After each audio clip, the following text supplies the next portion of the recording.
If you've been around Bend much since 2016, then you've probably seen the Box Factory. But have you ever wondered why it's called the Box Factory? I have, so I decided to look into it. But little did I know that the story behind the Box Factory is really about the women behind the Box Factory.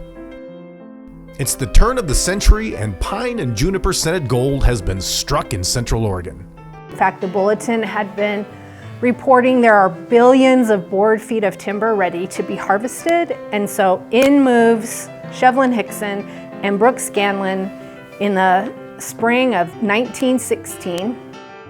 They couldn't just order a cardboard box from Amazon when they wanted something, and there was a ton of lower grade wood just laying around. Perfect for making boxes.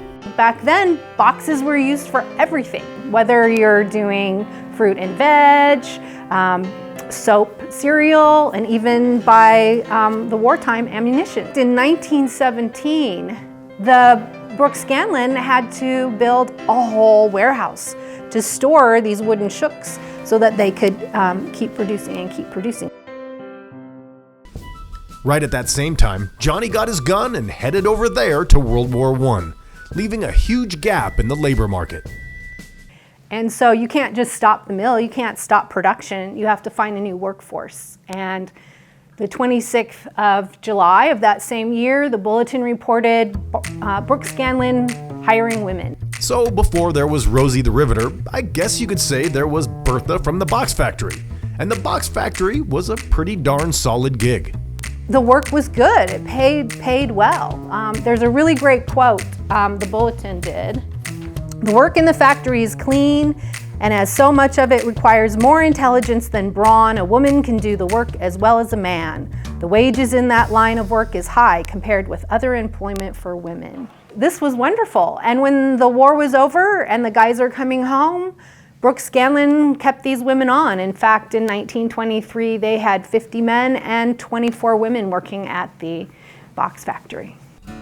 Sadly, like all good things, they come to an end. Eventually, the Box Factory became more like a ghost town. But then you have, in 2016, we're celebrating the centennial of Deschutes County, but it's also the centennial of the year the mills arrived in Bend. That part of town, that part of the mill was redone and done beautifully, and we now have the Box Factory in a totally new light. So just as Bertha from the Box Factory helped breathe new life into Central Oregon's economy, the Box Factory has also been given a new breath that is only getting deeper by the day. Kelly, our executive director, has this great thing. She says that the best historic preservation is breathing new life into sites and places and not freezing them in time, but giving them a new purpose. And that's what happened with the Box Factory. For Central Oregon Daily News, from the Box Factory that Bertha built, I'm meteorologist Scott Elness.